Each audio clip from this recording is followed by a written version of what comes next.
Hi, everyone. This is Rishma Dalla. I'm an occupational therapist and owner of OT for Life. I wanted to post this presentation today about the human brain and executive functions, which, as I go through the presentation, you'll see that many of us might be having some difficulty with our executive functions, given that we're now entering year 3 of this pandemic. And so I thought that it might be helpful for me to just share a little bit of this information with you all. So before I start, I would like to acknowledge that much of the information for today's presentation has come from the Neuromeditation Institute in Oregon. I took a neuromeditation workshop, which was taught by Dr. Jeff Tarrant, who is a psychologist and the director of the Institute. It was a fantastic workshop.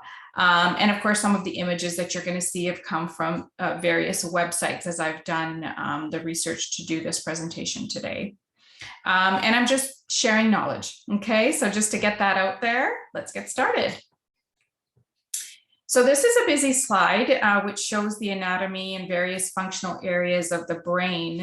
The areas that I'm going to be focusing on today are the prefrontal cortex, which is at our forehead area, and then the amygdala, which is kind of hard to see here, but I'll show you in another slide, which kind of sits near the back of our brain.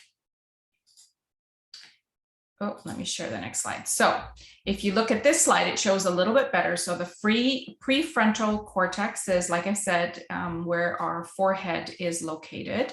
And then the anterior cingulate cortex, this is what you'll hear me talk about a lot. So the prefrontal cortex and the anterior cingulate cortex work together very, very well to control our executive functions. And I'll explain what those executive functions are. And then the amygdala, which is kind of closer to the back here, as well as the posterior cingulate cortex, which kind of, again, sits kind of in the middle of the brain, if you're looking at it as a cross section, but more towards the back of the brain. Those two areas actually work really well together to manage the fight or flight response. So just as a review, the prefrontal cortex and the anterior cingulate cortex are responsible for our executive functions, and then the amygdala and our posterior cingulate cortex are responsible for our fight or flight response.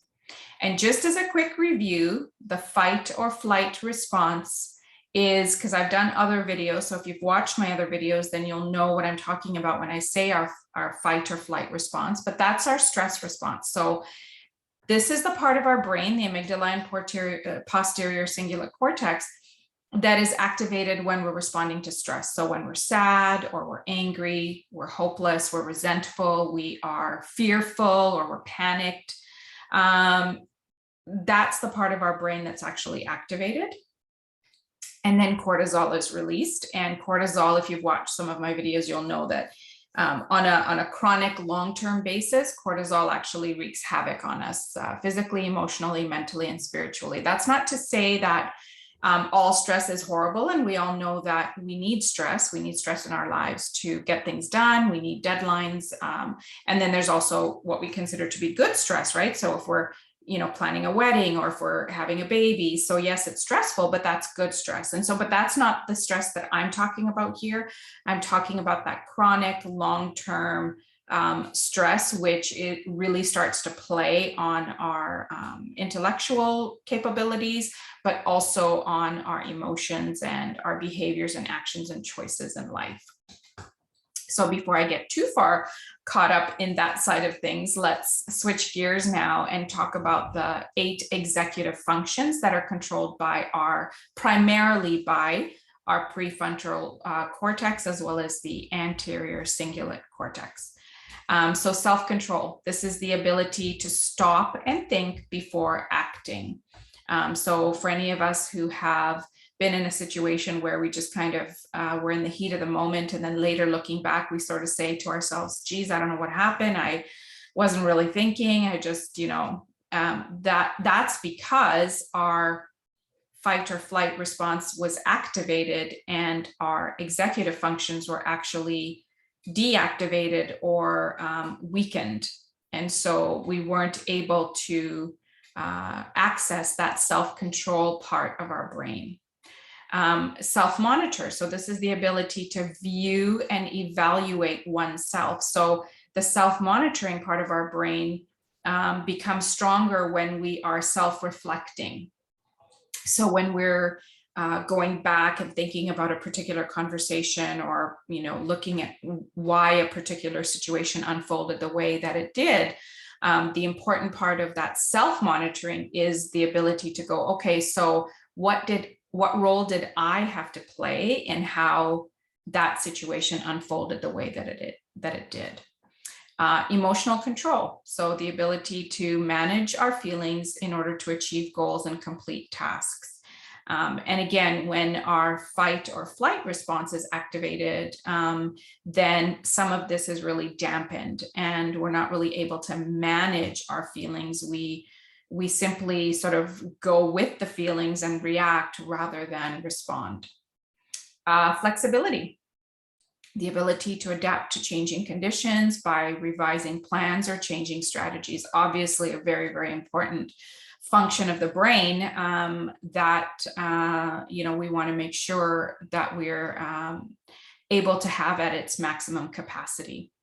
Task initiation, so the ability to start and finish tasks without procrastinating. And I definitely suffer from procrastination in certain areas of my life as well, so nobody's alone on this one. Organization, so the ability to develop and use systems to keep track of materials and information. And I think that the majority of us just take it for granted that we have the ability to organize, right? Because it's necessary for us to be able to live and work and learn and all of that kind of stuff. Working memory, again, something that the majority of us just take for granted because we don't even really think about it. But this is the ability to use information that's held in our memory in order to complete a task. So this is that part of our brain that allows us to do things really automatically without even thinking, like brushing our teeth or driving. We don't have to think about it. We know that we're able to do it, and it's in our working memory so that we can actually access it every time we need to do that particular task again. And then finally, planning and time management, right? So the ability to create steps to reach a goal. So again, something that's quite important, and many of us should make sure that this is being optimized in the way that our brain works. So any kind of brain injury, such as a concussion or a stroke, or the activation of the stress response, actually weakens the prefrontal cortex and anterior cingulate cortex, and then therefore weakens the executive functions that I just talked about. And then any kind of brain injury or stress response activation, and depression and anxiety is included in this, because when we are suffering from depression or anxiety, our stress response is activated quite often, and more often than not is chronically activated. So when our stress response is activated, it actually strengthens the amygdala and the posterior cingulate cortex and makes our fight or flight response even stronger, right? And so probably your question now is, okay, so wait, how do I strengthen my executive functions and weaken my fight or flight response? And so that's what I'm going to talk about next. So there's so much research out there to show that meditation, self-reflection, mindfulness, diaphragmatic breathing, and many more strategies actually strengthen the prefrontal cortex and the anterior cingulate cortex, and therefore make our executive functions stronger. And when I say there are many more strategies, there really are, like making sure that you get enough sleep, making sure that you're well nourished, making sure that you're exercising, making sure that you're laughing, lots and lots of different strategies that actually help to strengthen that part of the brain and make those executive functions stronger. For the purposes of this presentation, I am actually focusing more on the meditation aspect of things. And so that's why I didn't really include those strategies here, but definitely they are very, very important. And at the same time, right, so meditation and all these other strategies strengthen the part of our brain that we want to be stronger, and at the same time weakens the amygdala and the posterior cingulate cortex, and thereby weakening the fight or flight response. So hope that makes sense, because you cannot have both responses at the same time. When one response is activated, the other response is weakened, and vice versa. So by doing the things that will make our executive function stronger, we are at the same time weakening our fight or flight response. And this is, proof, scientific proof.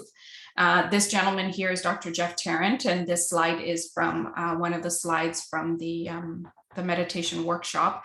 But this is a functional MRI that shows and proves that neuromeditation actually deactivates the posterior cingulate cortex through meditation, right? So when you're meditating, it actually deactivates that part of our brain, which is exactly what we want, hopefully, because it'll just lead to more inner peace, calm, less anxiety, less stress, less of those sort of negative emotions, and then stronger executive functions.